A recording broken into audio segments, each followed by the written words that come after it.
Towson Fell Combine. We'll be stuck there all week. Luke and I reporting, footballing, and all that good stuff. And certainly out in the friendly heart of the Midwest where they've had many a Big Ten college basketball tournament. The ladies' side of the Big Ten tournament will be held in Indianapolis, but the men will be in New York. Don Markus is always wherever the Terps are, including that bludgeoning on Saturday at the hands of the Michigan Wolverines on the last chance for romance for the Terps in the regular season. Now it'll be Wisconsin in the Big Apple at the Garden. And, hey, I'm going to be out in Indianapolis. You know a lot about that, Don Markus, but certainly for New York in the Big Ten tournament, this is sort of uncharted territory, and I don't know that they'll ever go back there and do this again, though, right? Given that I checked StubHub, the tickets are for Thursday session are going for $6 down on the floor, so I have a feeling the answer is no. But it'll be interesting, and I if you can't tell, I'm from New York, and I'm looking forward to going home. Well, and this tournament there, any thoughts on that? I mean, you did some Big East tournaments up there. You've been all over Tobacco Road with the Terps, with Greensboro, and the ACC tournament. I mean, it's a cool idea and all, but it's a week early. It's kind of screwed the schedule up, and I know next year they're going to play full on throughout the Big Ten, so there's going to be more, in-conference obligations. I don't see that as a bad thing, but I think ramping the tournament up a week early is kind of weird. I think it's weird, and also given Maryland's situation of being a team that is probably most likely not going to the NCAA tournament unless it wins the Big Ten tournament, it's going to be a very long wait for that NIT bid. It is weird. I understand why they did it, but I'm not sure once the numbers play out, and we'll see what kind of crowds they get.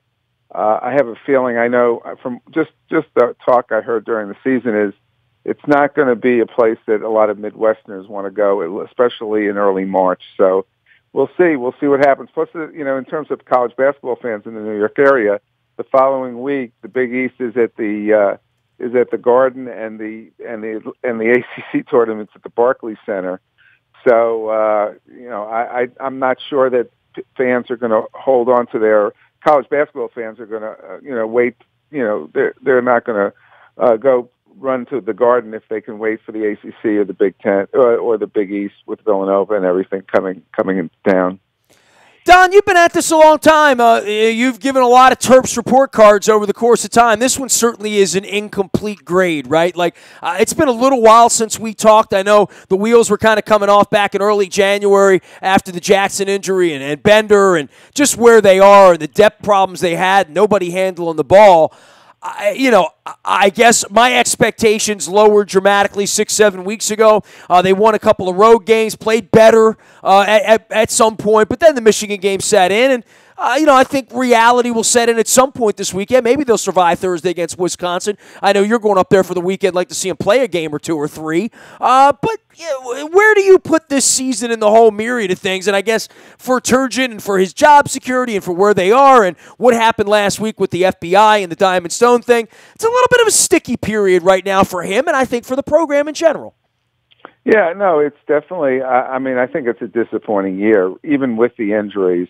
I think that this is a team that has enough talent, with two guys, Kevin Herter and Anthony Cowan, who are both, all Big Ten, maybe not first team, but second or third team or honorable mention, whatever, quality players, as well as a kid like Bruno Fernando, who I think is going to be, if he stays long enough, one of the best big men Maryland's had recently.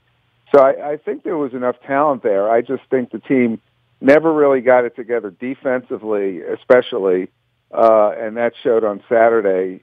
Some of the defensive flaws that they've exhibited throughout the year, and I think this team could have overcome some of those injuries if they were a really good defensive team, but they were not even a good defensive team for most of the season. And that really exposed a lot of problems, and as a result, that's where they are right now. And as far as the Diamond Stone situation, we'll just have to see if it plays out. It's certainly not in the realm of what's going on at Arizona, or what's even going on maybe at a place like Michigan State, with Miles Bridges. Even though Miles Bridges just at least what's on the surface now is a lot less than what Diamond got. But, it really depends on how much coaches knew and who was involved. And right now Mark Turgeon is saying he knew nothing about it and he wasn't involved. So we'll leave it at that and we'll see what happens down the road. Don, are you shocked that it took this long for, sort of investigative governmental intervention to some degree? I mean, certainly there have been several presidential, years and years going back to Reagan, maybe Carter, when we would start to talk about when this thing got less than honorable in recruiting. And, I think Gary talked about it all the time back in the day, and you were around it all the time. And remember the Steve Francis years and whatnot, but not years, but weeks in many cases. Same thing with Diamond Stone. Anytime these kids come in and swoop in for 13 weeks and kind of hang out and dribble and shoot a little bit and leave, I think there's always going to be a question about what was the intention, what was the motive, all of that. But this wiretapping and having guys on tape and planning people, this is a new way for the government to go about this. And, I guess it was always dirty enough to be sussed out by someone, right? Well, I think that, where and why it got to that point, I'm not quite sure. Obviously, there are a lot of schools involved, and I equated this to the Mueller investigation. Is that I'm not sure the FBI has gotten all the information leaked to whoever they want to leak it to, or in terms of getting people investigating like Yahoo Sports or ESPN. I'm sure they're continuing to investigate and on a daily basis, and have put people on that story and that story only. So I'll be surprised if this is the last we hear or we read about any of this stuff, because the truth of the matter is, the FBI investigation is right now solely focused on Nike. I mean, on Adidas, but I can't imagine that the other sneaker companies, including one in our in our own backyard, is not being investigated by the FBI right now in terms of what it does with prospects and with coaches and everything like that. So we'll see what happens down the road, and it could get very dirty, even dirtier, messier, and more problematic. And I don't think this is the end of it. Put it that way. He is Don Markus. He is SportsPro56 out on Twitter and, of course, at the Baltimore Sun for these many years. And you said something about Bruno Fernandes. If he stays, right? Where are you with these guys staying and going, and what's Maryland going to look like? I mean, they're not winning a national championship this year, and obviously the Dion Wiley's getting minutes amongst others, but also good to see Morcell get as much playing time as he did, and Herter and Cowan, they figured to be back on the team again next year, even Jackson. I would say, would you be optimistic about next year in some way that you would say, well, this year's more of a mulligan and incomplete and disappointing, but next year they'll have more talent for sure, right? Well, yeah, they're going to have, and I think if I had a bet right now, I would say that everybody who's supposed to be back will be back, and including I think there's a pretty good possibility that Jackson, who I didn't think had any chance of coming back because that's where I thought it was going. From what I heard, he wants to come back, and it's sort of a matter of him and the coaching staff convincing his family that it's best for him to stay, and the fact that ESPN recently mentioned him as a possible first-round pick, maybe even a lottery pick next year, which surprised me that even with the problems he had before he got hurt, that he would be ranked that high. But the fact that for 2019 he's still considered one of the top prospects coming out, that might be enough to convince the family. I know Justin, we have, he's been off limits to us, so we really haven't talked to him. But, just his body language has gotten a lot better the last 2 months. And it seems like he's really into being a good teammate, being on the sidelines, cheering during games. So I would not be surprised if they come back intact, with the exception of Nickens and Checo and Sean Obi, which means that with the addition of, Jalen Smith from Mount St. Joe's, and then the two other kids, Eric Ayala, pretty good point guard, who's now playing at the same place down in Florida as a post grad that Fernando played at. And I talked to the coach last week about Fernando. We started talking about Ayala, and he said that he's had a problem shooting the ball this year, but he's really been distributing it well. And he's a big guard who can rebound, and I think that will help and take some pressure off Anthony in terms of handling the ball, playing 40 minutes a game. And then the kid who's playing for Keith Gatlin, Aaron Wiggins in North Carolina, comes in as another shooter, another player who can shoot threes and probably do more than Jared Nickens has done over the course of his career. So, you add those three guys to a team, now you're talking about an experienced backcourt.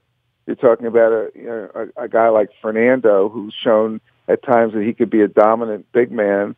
And then you add Jalen Smith, who I've only seen on tape, and for what I've seen has been very impressive, more on the defensive end than on the offensive end.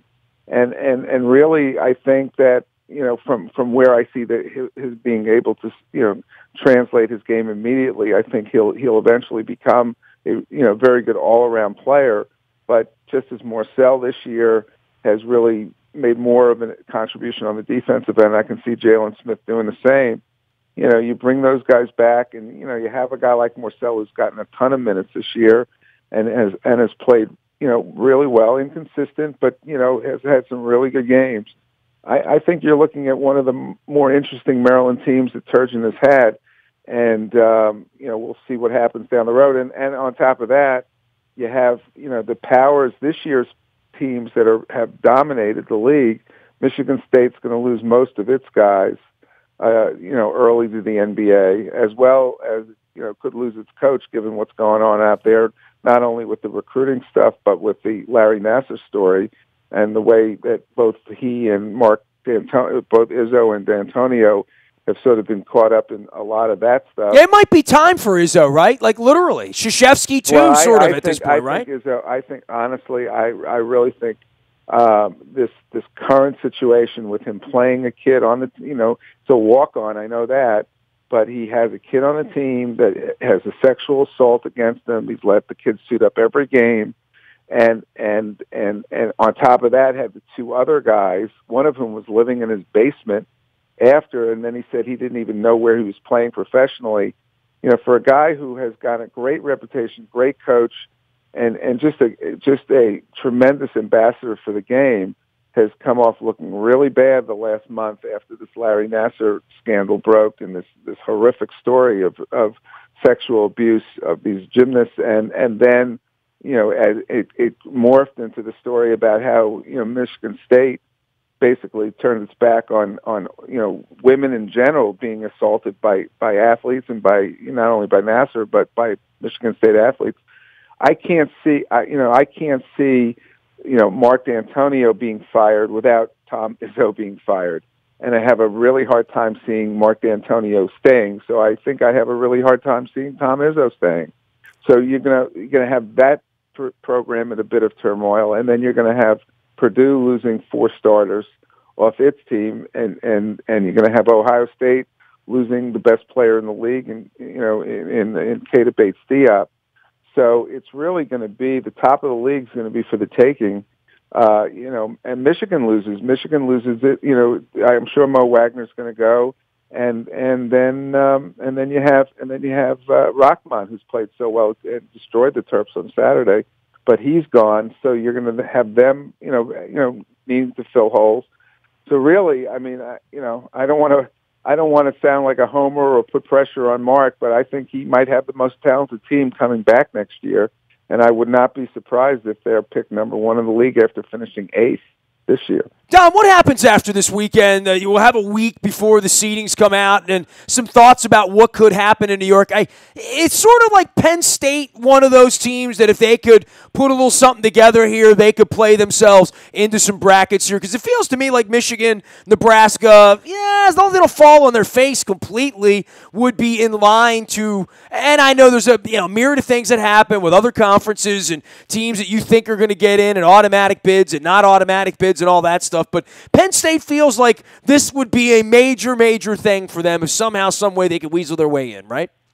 Yeah, no, I think they actually, because they have beaten Ohio State twice. I think they have a really good case. Though I do remember a year where Maryland, I think, beat Duke twice and didn't get in. I'm sure a lot of Maryland fans remember that year as well. So, I think Penn State has a pretty good case. I think Nebraska certainly has a record worthy, though again, they really haven't beaten anybody. They beat Michigan. That's their top win. They should have beat Kansas or nearly beat Kansas at home, and that probably would have gotten them in. But I think the thing with them is that they play Michigan, I think, in the first round. And if they lose in the first round, that might be enough to get them out. A lot will depend on other conference, tournaments and things like that. It's been a year where three teams basically dominated the Big Ten, and they were the three best storylines. And there were a lot of disappointing. Maryland's not the only team that disappointed this year. You have a Northwestern team that now is sort of banged up, but for most of the season wasn't, and just wasn't playing well. You have a Minnesota team that was thrown into turmoil with Reggie Lynch's suspension, eventually his expulsion from the university, and then the injuries to Amir Coffey that impacted them, and then had, I guess, Dubray. I forget the kid's name. Was out, one of the guards, Dupree, and so you've had teams that should have been NCAA tournament teams, and I think Maryland is in that group that are not, and so that makes room for someone else, literally, right? What's that? That just leaves room for someone else, literally. Well, it leaves room for someone else if they're worthy, and that's been the problem because right now I don't know how many of these bracketologists have Penn State and Nebraska in. Right now, I think a lot of them just have four teams. They just have Michigan, Michigan State, Purdue, and Ohio State. Ohio State. And that's another story. Ohio State was considered, rebuilding, and that guy, was probably going to be unanimous Coach of the Year in the league. Chris Holtmann did an unbelievable job. He had the best player, but I remember a year where, the first year I covered Maryland, Lefty Driesell had Len Bias, and they were 0-5 in the conference, and they barely scraped out an NCAA tournament win. So that just having the best player doesn't necessarily get you to where Ohio State has gotten this year. Don, it's always great to visit with you. I know you're out there teaching and educating the young people on journalism and such things, as well as tweeting at SportsProf56. We'll be following you up in New York this weekend as the Terps take on Wisconsin early, and we'll see how far they go and how far the other teams go, as well as brackets coming 2 weeks from now. And I'm wearing my UMBC shirt, so I'm at least pulling for the dogs right now, Don. You got to get down to the new gym down there, buddy. I will at some point, but right now, will they play? I'm just curious. Will their conference play do they play a home site? They play home sites, absolutely. They play at home on Saturday. If they win again, they would play again next week. So Vermont's the 1 seed. So if Vermont get out of the way, they could host the championship game. Otherwise, they'd have to go to Vermont. Vermont's really been good this year. They beat UMBC by 20, 25 twice. It's a great story what Ryan Odom has done. I remember when he was being hired, there was a lot of skepticism hiring a guy from a Division III school.